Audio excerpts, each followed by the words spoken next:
So I believe the email that came out this week was entitled something like, "Am I doing this correctly?" Which is a question I think most of us have faced many times in our practice, if not our life. I know that many times, my first year practicing, I was introduced to a lot of different practices, and at the Monastic Academy up in Lowell, we use Shinzen Young's unified mindfulness system, which is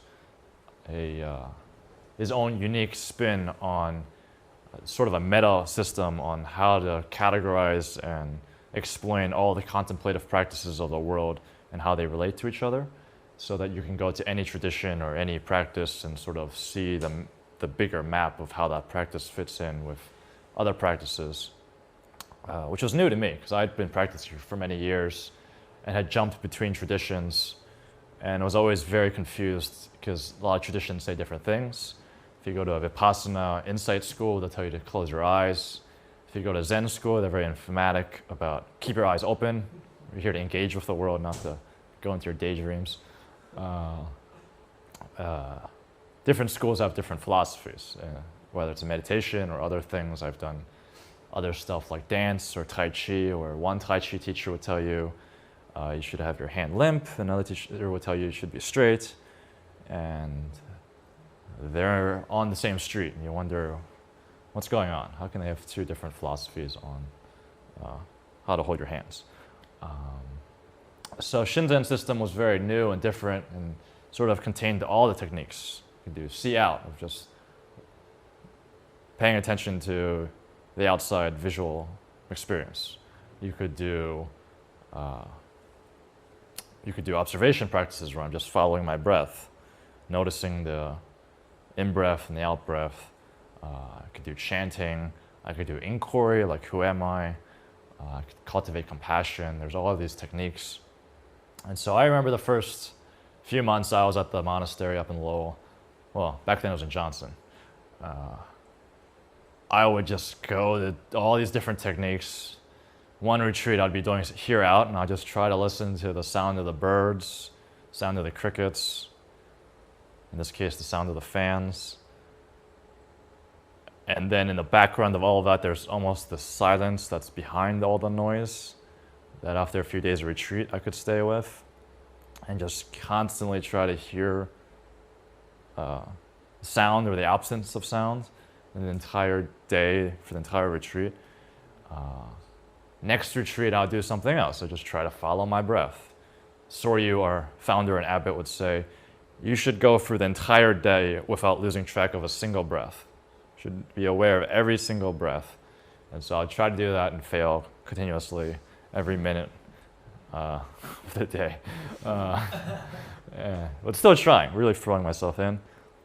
And even in one 30-minute sit, just go back and forth between different techniques, trying this and then trying that, not even being really clear of what I'm changing or what I'm doing, just this isn't working, I'm not having a good experience, okay, let's try this thing, okay, this is not pleasant, I should feel really good, so let's try this other thing, and just bopping around for many, many, many minutes and hours.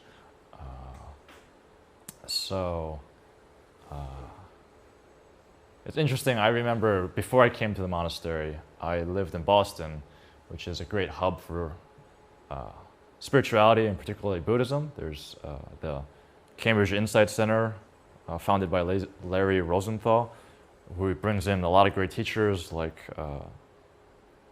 Jack Kornfield and Sharon Salzberg and all those insight teachers everyone knows about comes through there. Lama Willa and Lama Rod have a place in Cambridge. There's a Soto Zen priest there. There's a lot of different, there's Thich Nhat Hanh community in there. Boston's a great spiritual hub for Buddhism. But a special place for me is there's a Quantum Zen school, which is a Korean Zen school that's worldwide now. And they have a residential center located at the heart of Cambridge with like 30 full-time residents. It's different than our place. In our place, the residents run the nonprofit and live there full-time and work there full-time for the nonprofit. And it's a community that's training. That Cambridge City Center, they're Some of them people work there, but most of them have jobs, or they are retired, or they go to school locally. But they all live together in this huge house and practice in the morning and evening together. And so I did one of their retreats.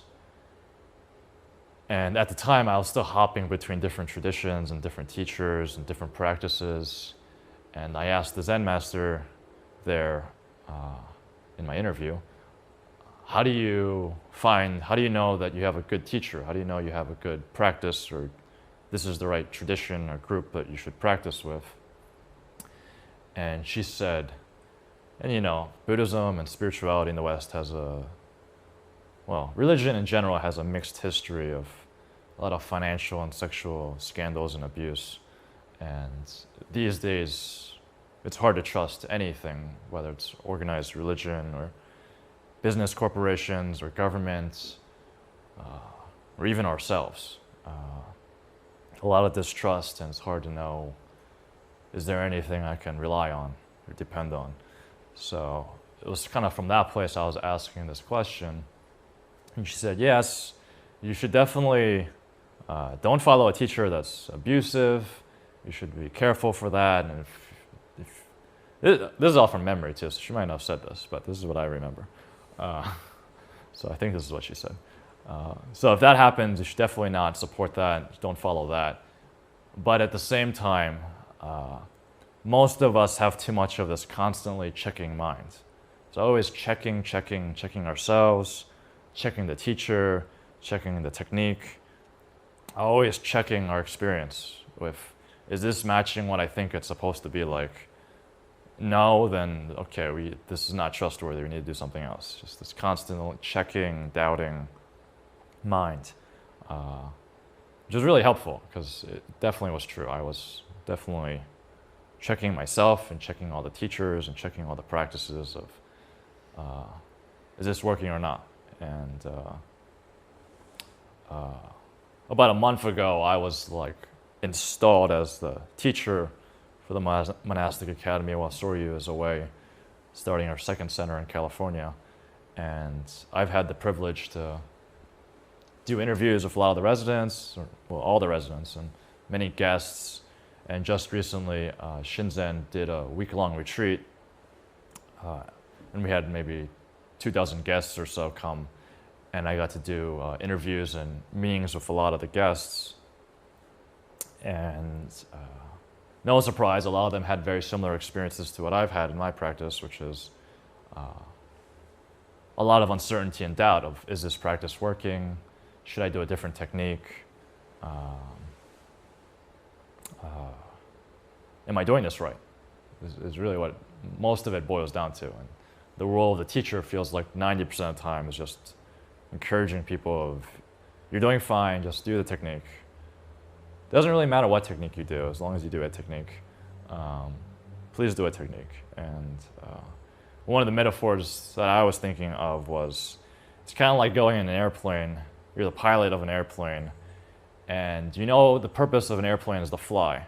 So you get in the airplane, you turn on the engine, and you just immediately turn the throttle all the way and just immediately try to crank up. You just try to lift off immediately, and it's not working. The plane doesn't take off. Either the plane breaks, or you go, this is not working, this plane's defective or something. I'm gonna go choose a different plane. I'm gonna go in that see-out plane instead. Let's try that one out. All right, hit the throttle, try to jack it up, it's not working.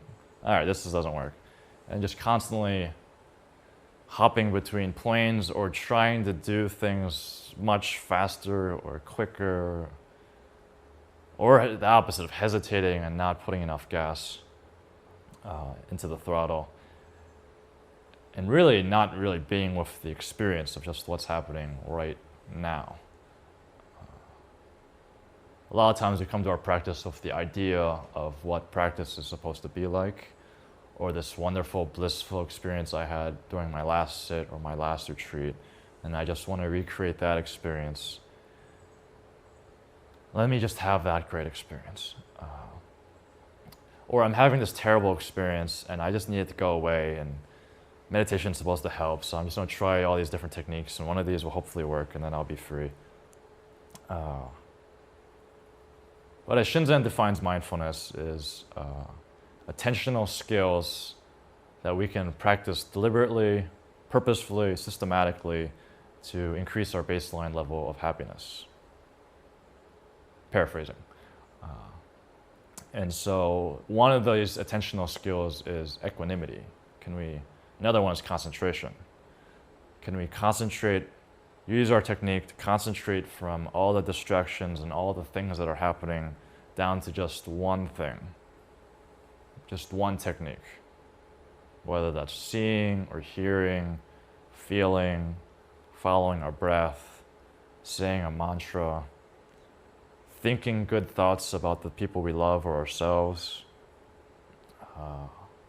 There's an infinite amount of techniques we can do, and we can make up techniques. But can we just simplify down to doing one technique? And in doing that one technique, have equanimity with whatever the experience that's happening is. And then bit by bit, we gain momentum and the plane does take off. But the plane doesn't just automatically take off because we need to actually build the momentum of the concentration, of the clarity, of the equanimity. And right now what's coming to mind is really, it's sort of developing a self-trust of, I'm going to sit on this cushion or this chair. Experiences are going to come up. And normally I have a lot of different habit patterns and routines and programmed responses to how to deal with my experience. Rather than letting those play out, can I do a meditation technique that lets me not care so much about what is happening, but what I'm doing? Changes how I'm relating to my experience, and just do my technique. And there's a part of you, there's a part of me that says, I don't trust you. We've developed over our entire life these nice responses to deal with life's problems. You're introducing this other thing, saying it's supposed to work. How do we know that? We haven't done that often. We've done these other things very often. If there's anger, I shut down. Or if there's fear, I run away. Or if someone's being abusive to me, I shout back at them. These are things that I've tried and tested. They don't always work as well as I want them to, but I know how to do those, and I know usually what the outcome is. Now you're asking me to do this other technique. I don't really know what's going to happen. Some teacher or some book told you good things happen, but I don't know. And so as I do this technique, all these experiences happening, all these doubts and worries, anxieties, questions will arise. Saying, are you sure you want to do this? Because you feel really bad right now. Maybe you should do this other thing. And then continually just talking to myself, continually doing the technique, developing that self-trust of, yeah, I really want, I'm really hungry, or I'm really tired, I really want to sleep, or yeah, I'm really upset by what the person said earlier, or I have doubts of what I'm doing in a monastery. Shouldn't I have a job and have an apartment by now and a family? All these things come up, and who's going to take care of myself? Is it going to be my normal patterns, or am I going to be there for myself and say, I hear you, I acknowledge you, I get it, it's okay, we're going to do this technique. We've tried all of the old ways. We intentionally sat down on a cushion or a chair to try a different way. Let's just test it out. And in these days, a lot of us don't like organized religion. We don't like blind faith. I grew up Roman Catholic, so I get this, I understand the animosity. But in reality, anytime we try something new, we take it on faith. When we do meditation, there is a faith component. When we learn how to cook for the first time, there is a faith component. When we enter a new friendship or a new relationship, there is a faith component of, I don't know what's going to happen. I don't necessarily know what I'm doing, but I have hope that something good will happen. And on faith, I'm going and trust, I'm going to try this out and see what happens. And so in the same way, we approach our practice with that faith of, I don't really know what's going to happen, but Suryu seems like a reliable person. All these mystics who've meditated and renunciated everything else in the world in order to pursue this holy path seem like trustworthy people. Surya once said the role of a monk is just to be honest. It was really if you had to define monk, it just, honest would be the definition. So why would they lie? So on faith, we try the practice, and then bit by bit, in our experience, we learn, oh, this actually does work. When I'm concentrated and calm, and just with my experience, without needing to fix it or change it, manipulate it, understand it, things happen, and it feels better. Overall, as a general trend. The challenge a lot of times is that there's a lag period between doing a technique, doing a practice, learning a new skill, and seeing the fruit of that skill. And as you're gathering momentum, it still seems like it's not working. It still seems like I'm having the same old experience, or it's even worse. Actually, my discomfort's growing. Seems like this technique is making things worse. But in reality, I'm just often experiencing it more deeply. I'm becoming more sensitive. My habitual guards are going down. And I'm allowing myself to more fully experience the things that I normally don't let myself experience. And oftentimes, right before a big release is when it's the most uncomfortable, the most stuck, the most doubtful. Last chance for, in Buddhism, Mara is the devil that tries to tempt you away from the path. Mara is really telling you, hey, listen, this is not working. Stop doing this. And that's the moment where on faith, you just gotta go,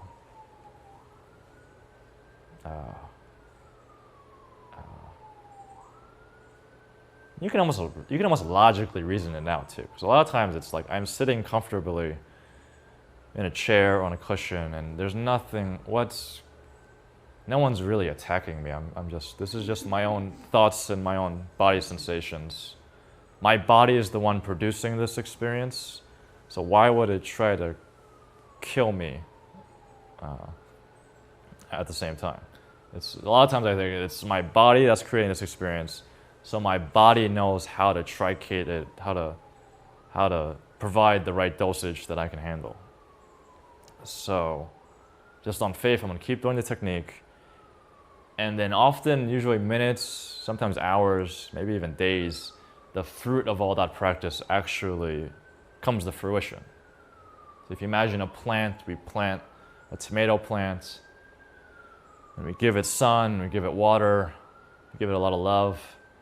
Doesn't seem like it's doing anything. It's just in the ground, maybe some leaves pop up, but where's the fruit? They planted this tomato tree, spent so many hours weeding the garden, and there's no tomatoes. Why did we plant this stupid plant? There's no tomatoes. Wasted all this time. Could have got a side gig on Uber and bought tomatoes at City Market instead. But sure enough, if we keep doing it, tomatoes actually come out. And a lot of times we read books and we listen to Dharma talks to get the inspiration, to get the clarity, to get guides and maps on how practice is supposed to go. And our minds really like understanding this stuff. And it goes, oh, wow, it's so simple. I just concentrate on one thing, and then I let go of that one thing, and then I'm in emptiness, and I'm surrendered, and then I have insight into what reality is really like, and then I'll be awakened. And it sounds all beautiful and good. And then when we sit, nothing seems to make sense. Our body feels really uncomfortable. And we go, what did that book say? Or what did Soryu say? What am I supposed to do right now? Maybe I should read a different book. Maybe I should go to a different teacher. But the book isn't the same as the practice. The practice is when we're really learning. Books and Dharma talks, maps are good for before you start driving and when you hit a milestone or a break when you're driving. If you're driving on the highway, it's not the time you should be looking at a map. You should look at the map before you start driving, and then when either you reach your destination or you pull off and you stop and you review the map. But while you're driving is not the time to look at a map. While you're driving is the time just to drive. Pay attention, look out, see what's happening, keep driving. And then either the car breaks down or you end up in Mexico or something. And then you go, okay, I need to look at the map. Or you reach your destination. The good thing about this in meditation and spirituality is ultimately what we're trying to do is just surrender and let go.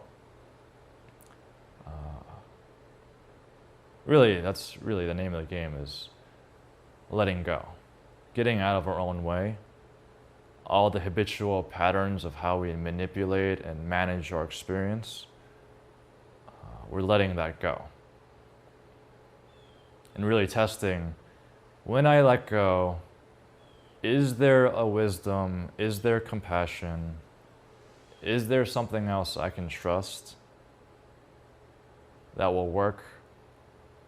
Or do I have to constantly put something between me and the world, me and the universe? And that's very scary because in that moment of doubt, you really don't know. Maybe there isn't compassion at the root. Maybe we should just be selfish, capitalist people trying to accumulate as many resources as possible so that we compete with everyone else and we're the top dog. Or maybe we just get dejected and try to live off what scraps we can get by.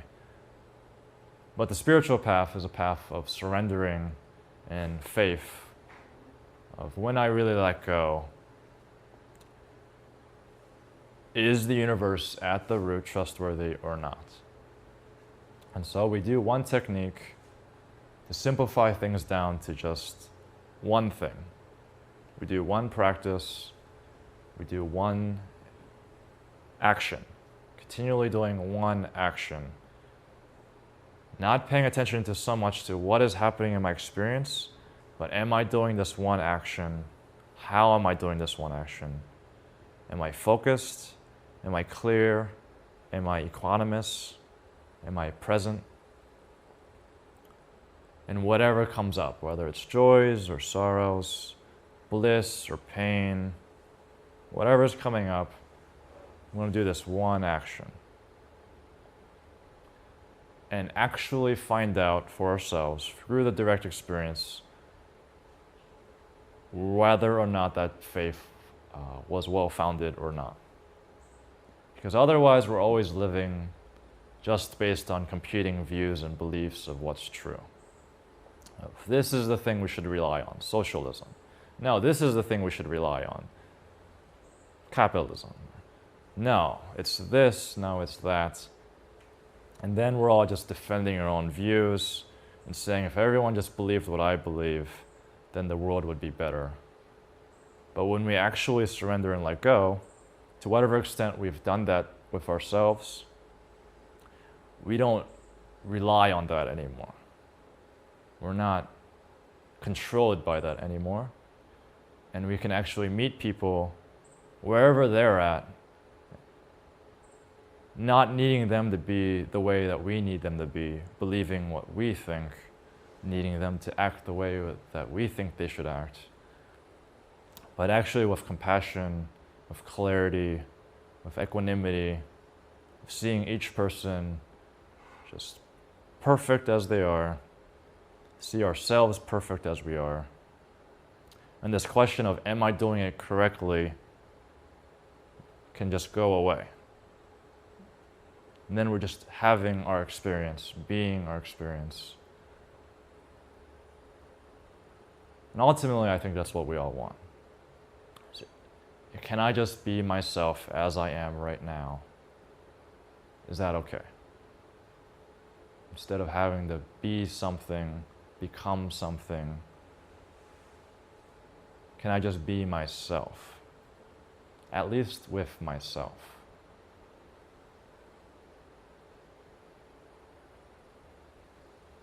And to the degree that we've experienced that, there is great freedom, there's great love, there's great joy. So, let's practice that together.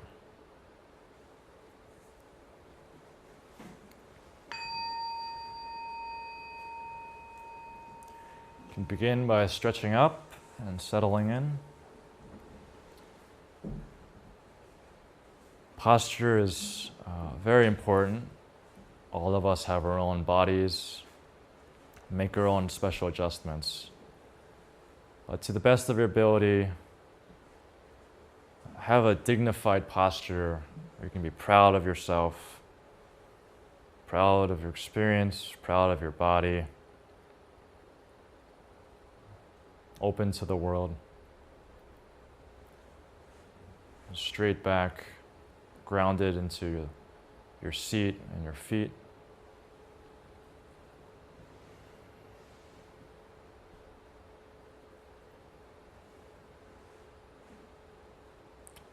For this first meditation, we can keep it very simple and just follow your breath. Notice when you're inhaling. Notice when you're exhaling. There's no need to have a deep in-breath or a deep out-breath. Just keep your breath be completely natural, doing its own thing. You're just paying mindful attention to, am I breathing in or am I breathing out?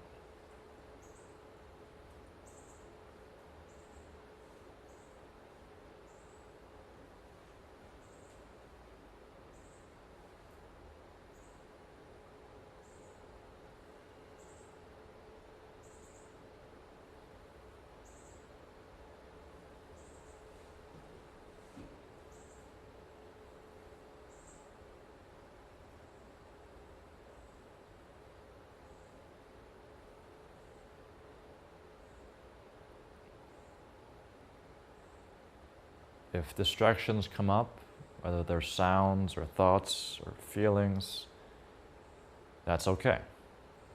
You can let them just exist in the background, but continue to focus on paying attention to your in-breath and your out-breath. The awareness of, am I breathing in right now, or am I breathing out right now?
If it's helpful, you can use the label, mentally labeling in your mind, in, out,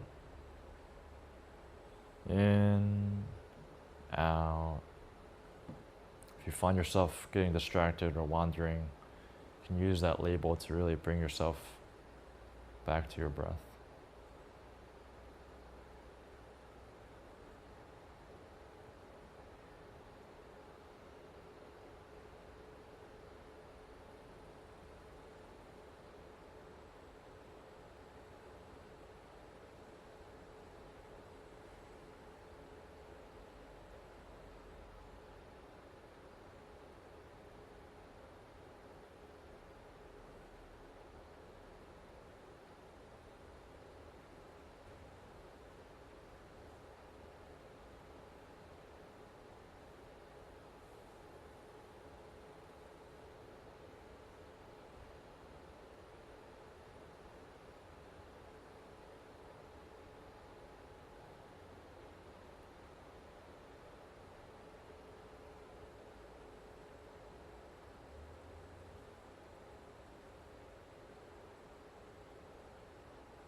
If you get distracted, you can use thinking to come back, reminding yourself what is the technique.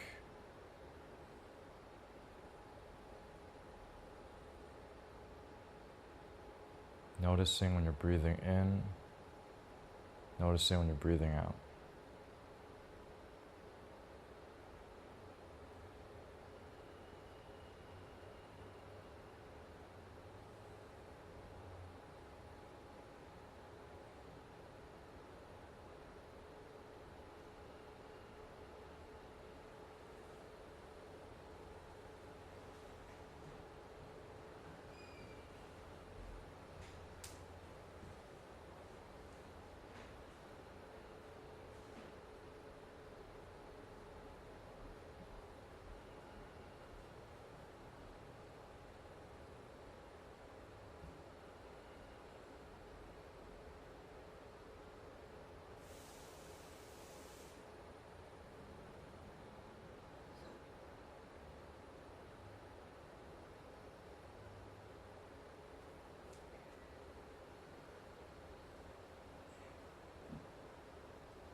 this is really easy for you, that is great.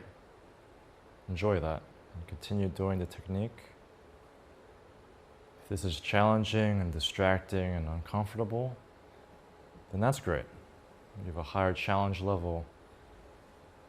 In any case, whatever your experience is, there's breathing in and there's breathing out. Continue to keep noticing, am I breathing in? Am I breathing out?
Take a 5-minute bio stretch break. As you move, if you wish, continue to see if you can notice the in-breath and out-breath as you move. Go about the room.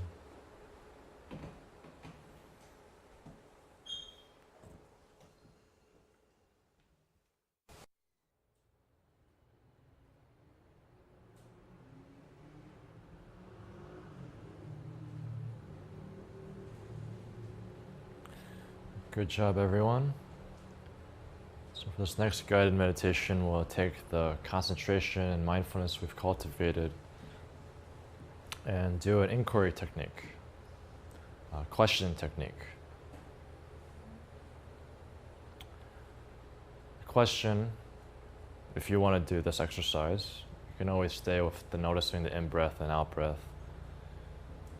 If that feels better for you, or if you get distracted, you can always return to the breath. But if you wish, you can do this inquiry technique, asking the simple question over and over again, who am I? Mentally in your own mind, asking this question, who am I? And notice whatever answer may come up. Maybe a voice or an image, maybe a memory, maybe a dream, maybe a feeling.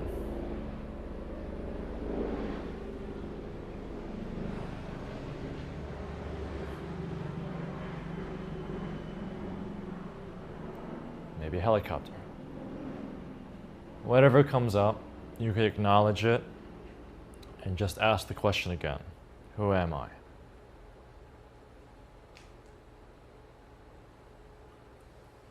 If you want to make a more elaborate question, you can ask, who am I before my thoughts, before my feelings? But to keep it simple, who am I?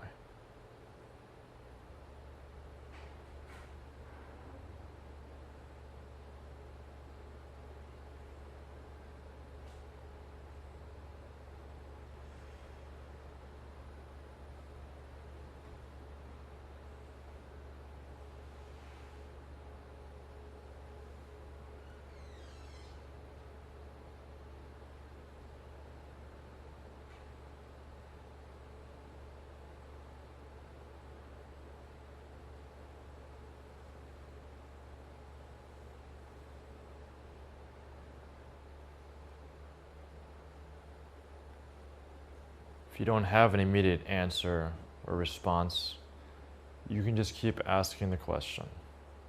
Repeatedly asking the question, who am I? Who am I? Who am I? Who am I? The asking of the question is what's really important right now. The answers you could acknowledge and just let go. Return to the question, who am I?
If you find yourself feeling negative feelings, that's okay.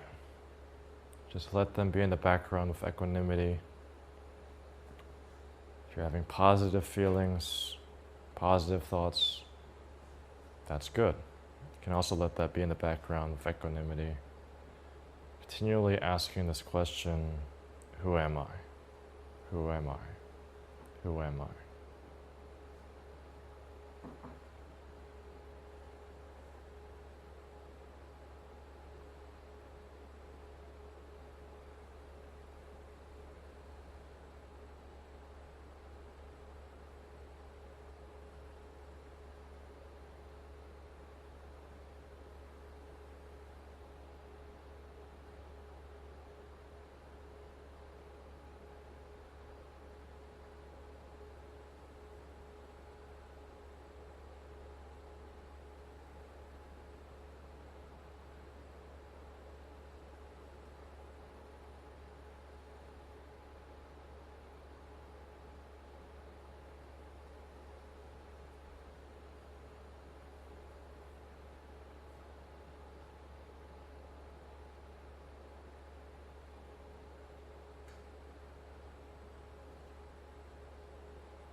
If you've exhausted all your answers and you don't really know who you are, that's okay. Just keep asking the question, not knowing, who am I?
Whatever your experience is, you can remember that you're in a safe space. There's only a few more minutes left of the exercise.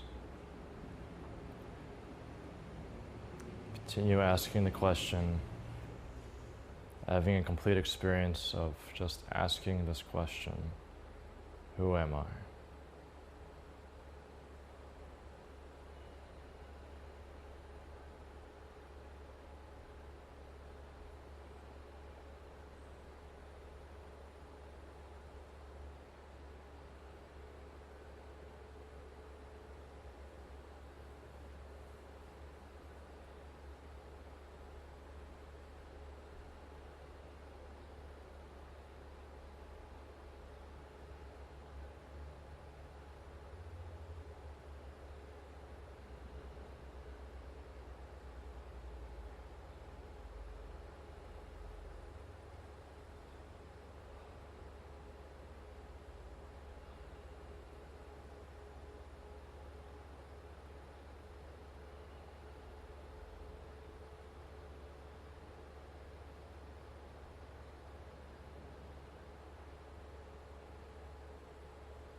At a certain point, the question may just become autopilot.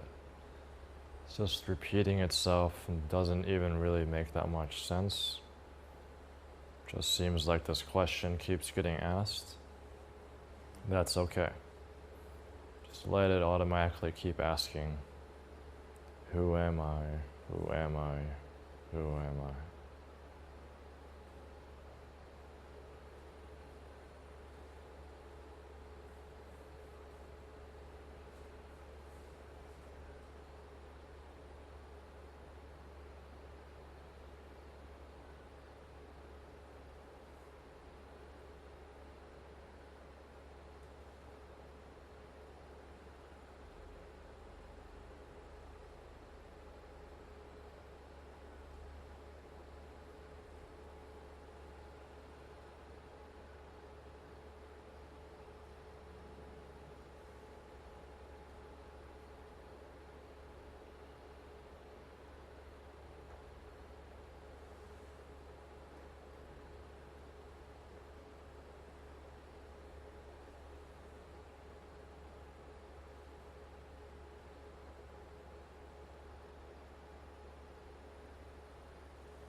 Good job, everyone.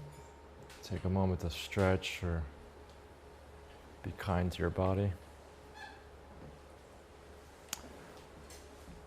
Now is the time for questions, reports, either about the practice or really anything.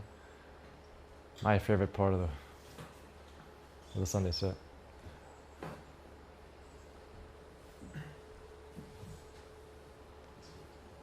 I can also say all the things that I didn't say because there's a lot I didn't say.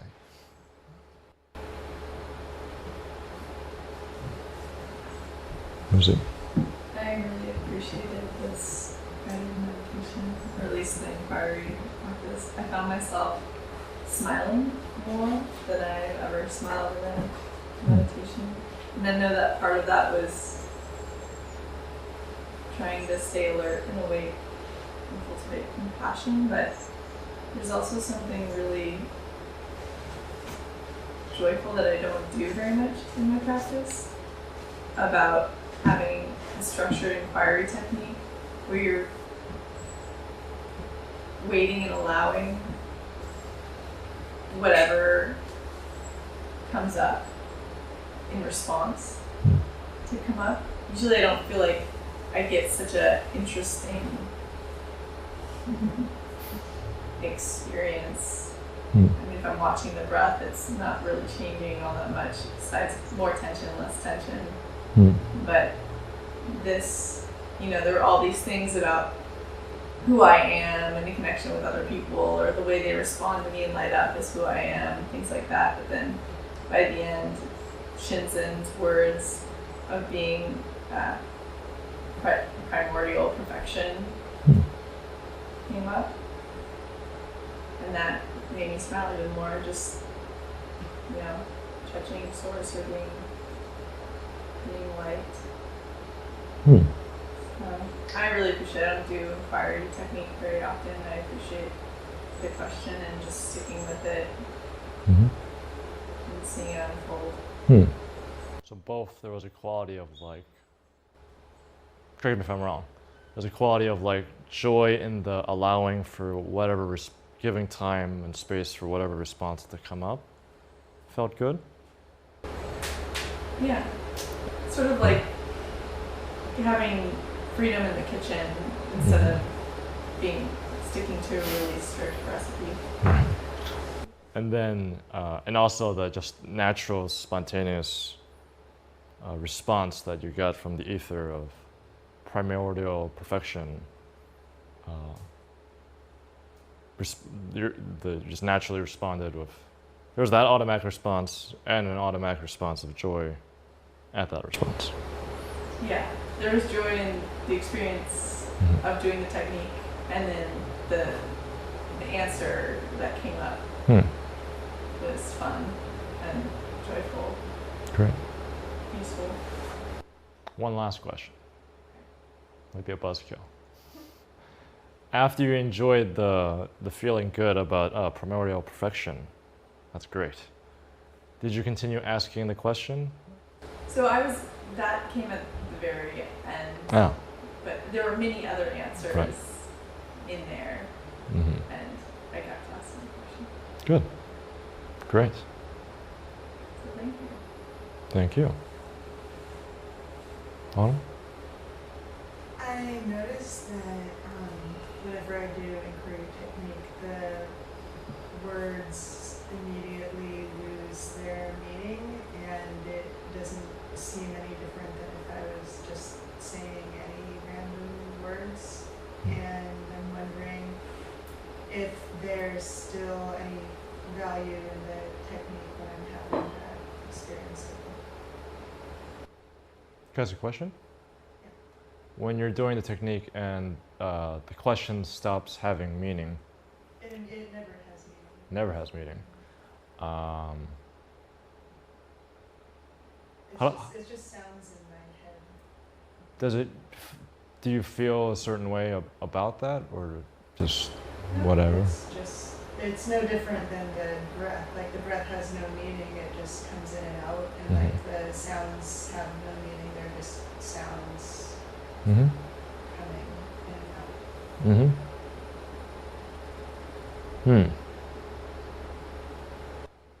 So I'm not an expert in inquiry, and I'm not sure if anyone is except for a few rarefied Zen masters out there and Indian gurus. But what's coming to me now, which it's going to be embarrassing if any Zen master or Indian guru listens to this. I'm afraid of that at least. Would be there's two routes. One route would be asking the question almost becomes like a mantra. Yeah. Just who am I, who am I, who am I, who am I, who am I, who am I, who am I? And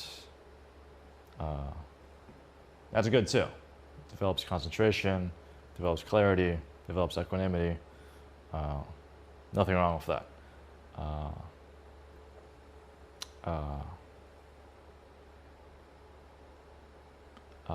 The other slight subtle twist on that would be asking the question like that, but a part of me in asking it, actually wanting an answer. Like I'm asking, who am I, who am I, who am I? And it's not like this cognitive figuring out wanting the answer. It's just in asking the question, there's like a automatic clearing space of like making space for the answer to come. I'm asking the question with the desire or intent for an answer to come. I'm not actively producing anything necessarily or figuring things out or whatever, but in asking the question, there's like a direction of, there is an answer to this question and I want it. Even if nothing's coming. I could ask this question for an hour and nothing's coming, but I want there to be an answer.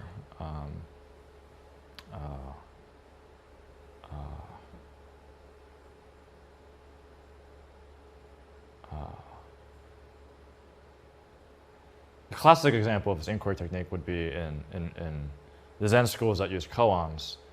The Zen master gives you a koan.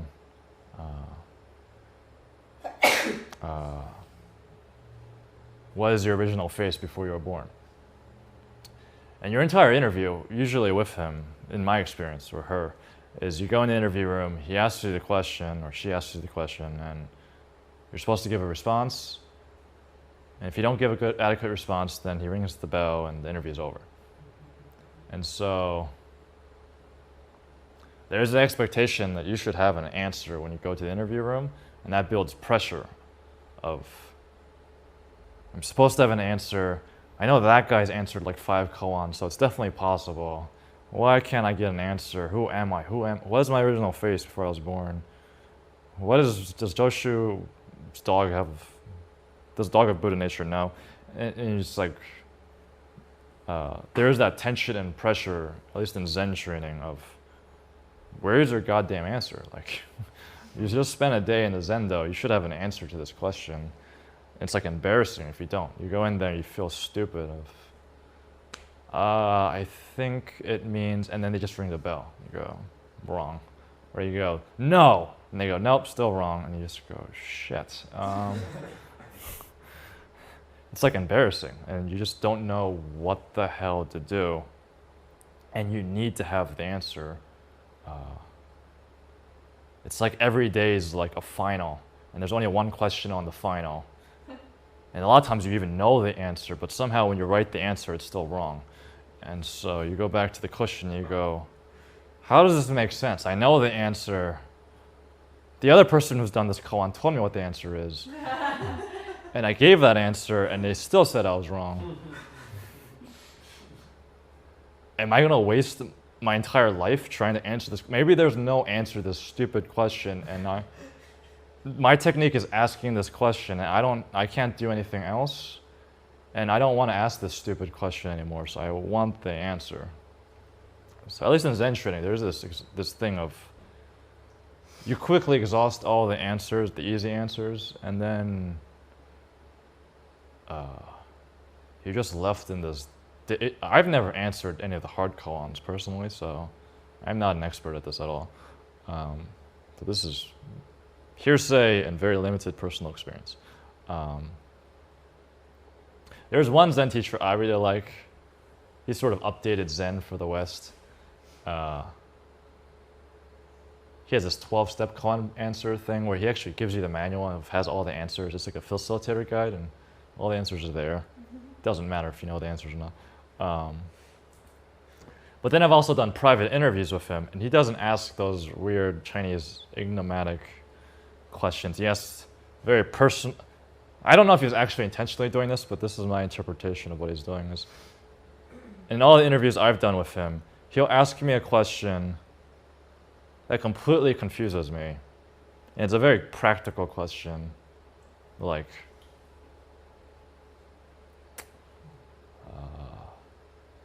one of the times I went in there and I said, hey, I've been in the monastery for a few years. I don't know when I'm supposed to leave. I still haven't had like a groundbreaking insight. I don't know if this is working. You were in a monastery and you left, so what am I supposed to do here? He starts off with, yeah, leave the monastery. Monasteries are terrible. They're terrible experiences. Why would you stay in a monastery? You should be in the world doing stuff. Don't be in a monastery, which I was not expecting that answer. So I was already kind of confused. And I was like, that's not the answer you're supposed to give me. Don't say that. I came here to encourage me that I should stay in a monastery, or how to have an insight so I can leave the monastery, not that I'm just supposed to leave the monastery. And then he asked another question like, what do you really want to do with your life?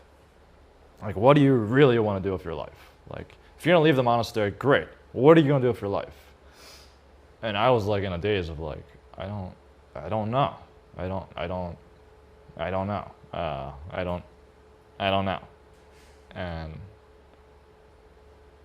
And then because he's a modern Zen Western teacher, he was nice to me and said some nice things to me, and then he rang the bell and I left.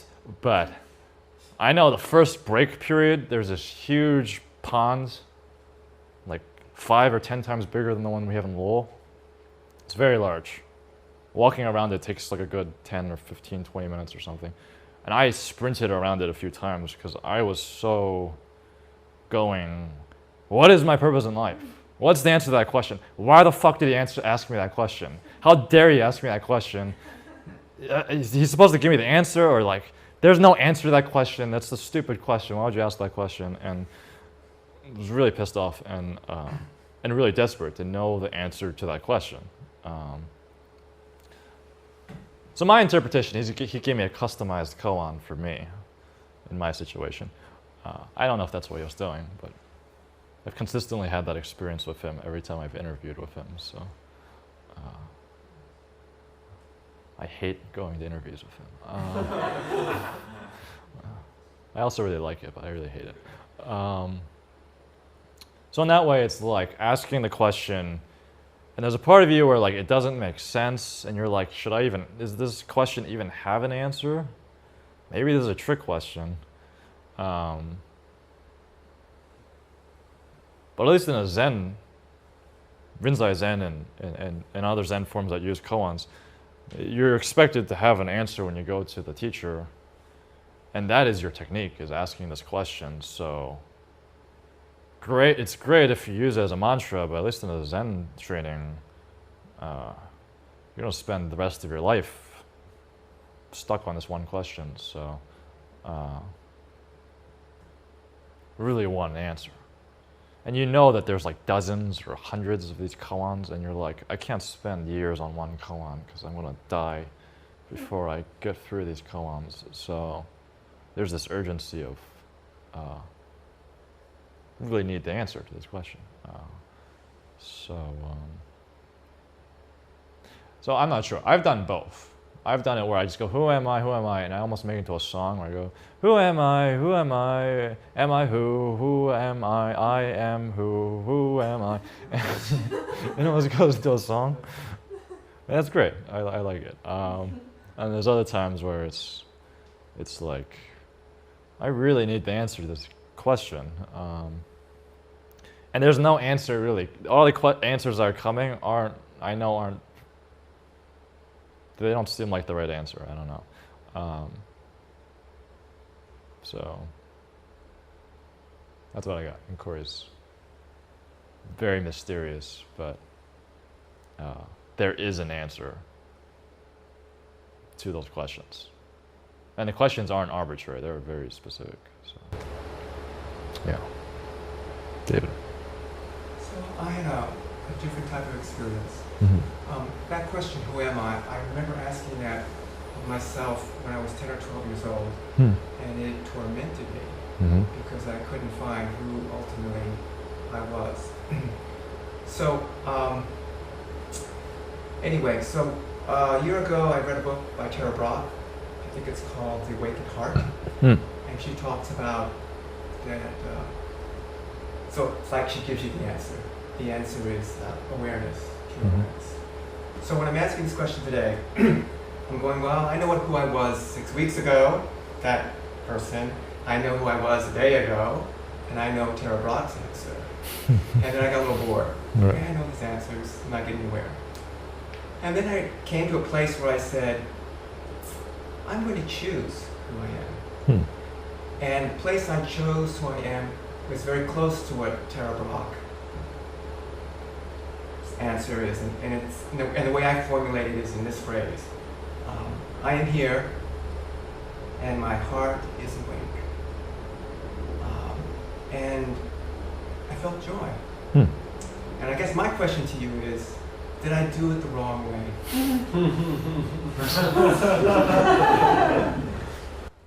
Oof.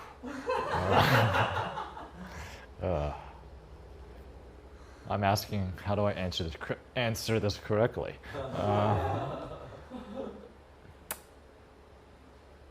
Well,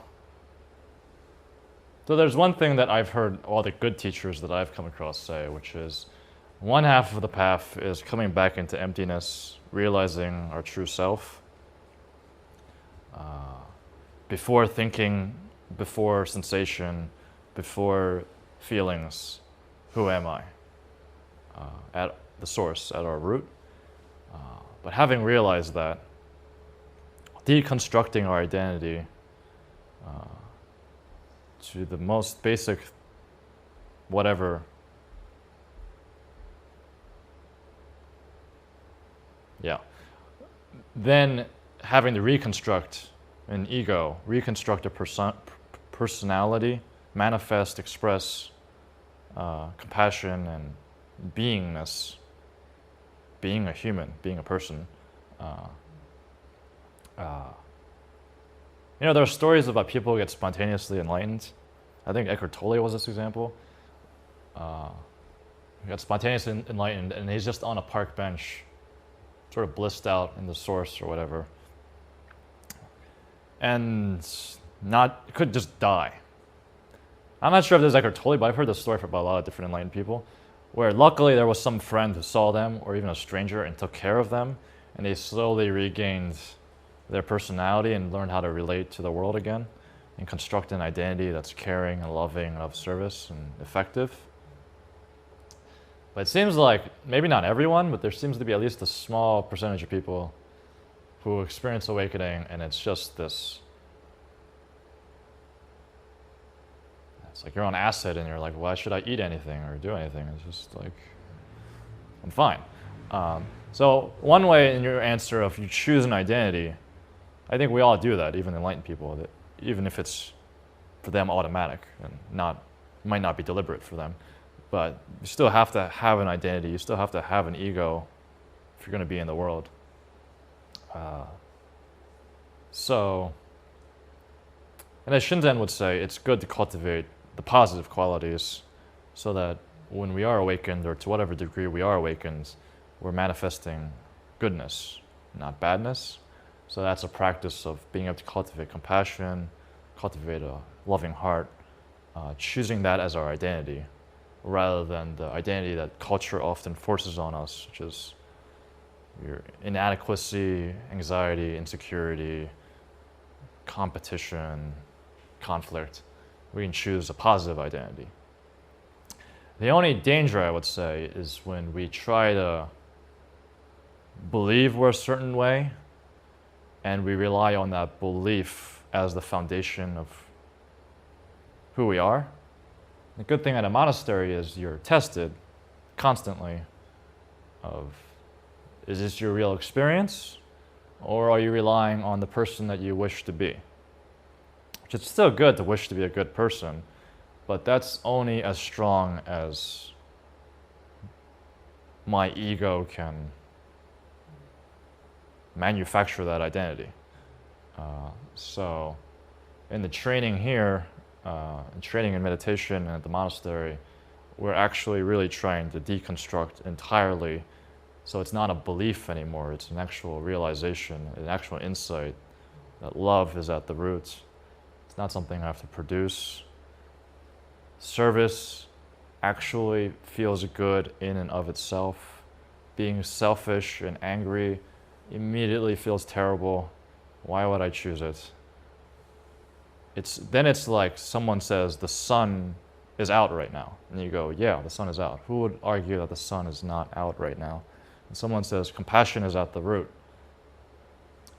Is that a belief, or is that as true as saying the sun is out right now?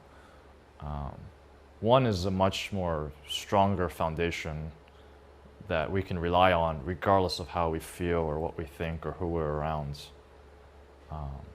But until we get there, and even after we get there, we still have to choose an identity. We still have to work towards there and build the momentum. It's still good to cultivate goodness. It's still good to trade up our identities to better and better identities.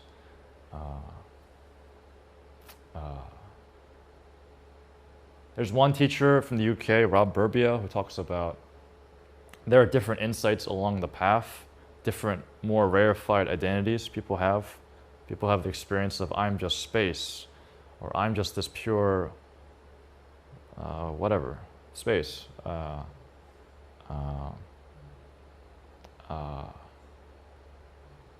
am everyone, or something. And he says it's easy in Buddhism to go, oh, those are all identities. You still haven't gotten enlightened. Don't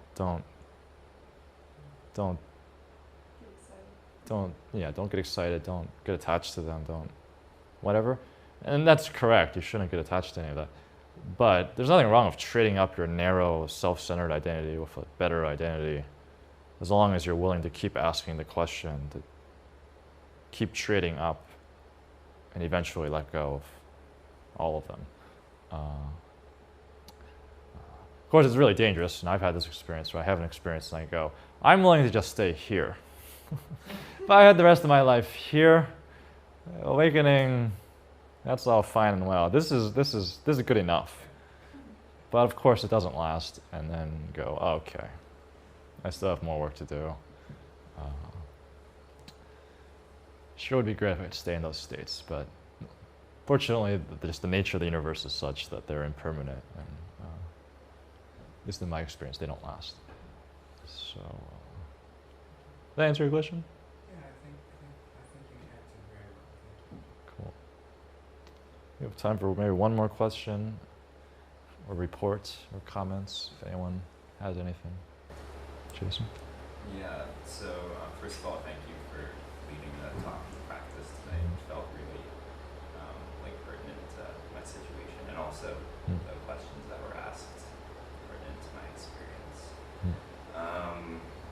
So it's funny, I noticed my experience changing as I'm asking the question, but what I noticed during the sit, especially the first part with the breath focus, is I noticed coming out of the retreat, I just had generally higher levels of concentration, clarity, and equanimity, and I feel so much nervousness for it.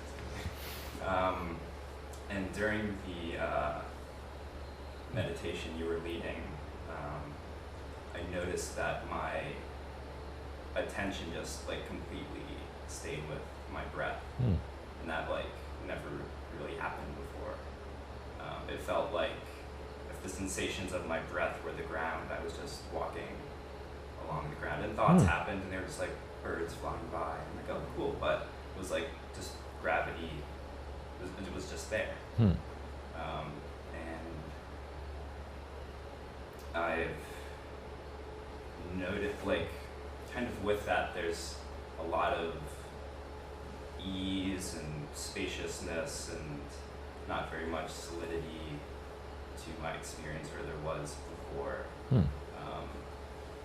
But it all kind of feels flat almost.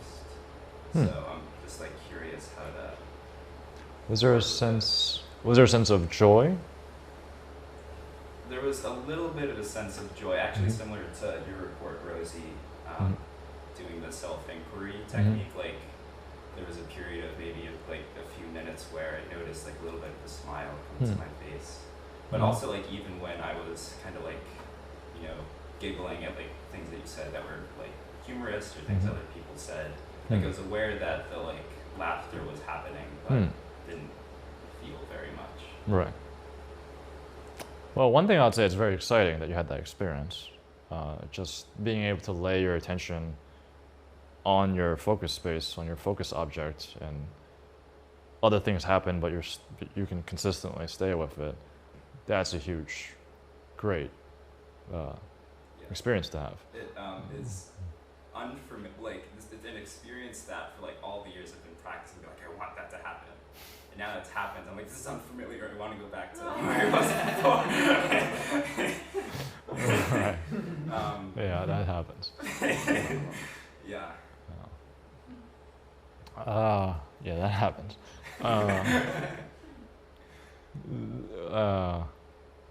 So in my experience, when that's available, you can just kind of, it's almost like you can kind of relax a little bit in terms of it's not this concentration where it's like this forceful need to concentrate. It's more like, oh, I can just follow this. Yeah, like I said, it just felt like I was just walking down the street. Yeah.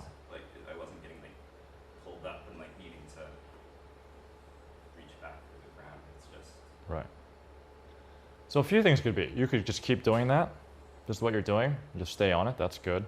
You can increase the challenge level of as I breathe in, can I feel each and every moment as a distinct moment of what's the breath like now? What's it like now? What's it like now? What's it like now? Okay, now there's a pause. I've breathed in fully and there's a pause. Oh, now I'm breathing out. Okay, breathing out, breathing out, breathing out. Each actually feeling what each and every moment feels like as a bodily experience. Not just a thought of I'm breathing out, but actually experiencing what it feels like to breathe out. Then that requires even more focus, more clarity, more equanimity.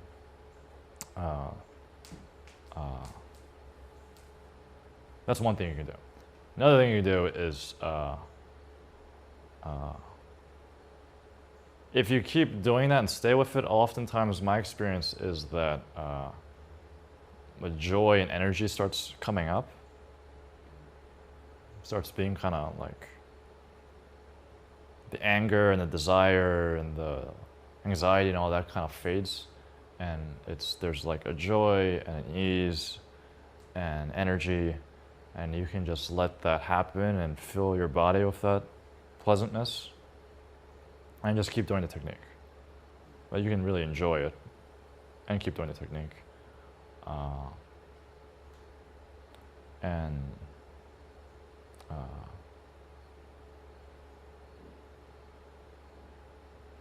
it's really just either continue doing your technique or increase the challenge level and keep doing the technique. And allow your body, allow your mind to fill with energy and joy or excitement or whatever is coming up if that comes up.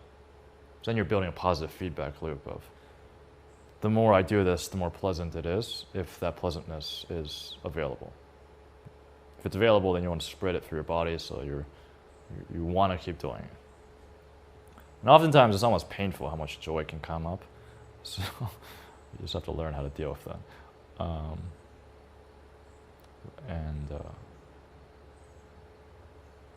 Yeah, my sense would be increase the challenge level. Or just stay with it. Both are good. Both duration and challenge, sort of two different dimensions. So how long can I stay with this and how deeply can I stay with this each moment?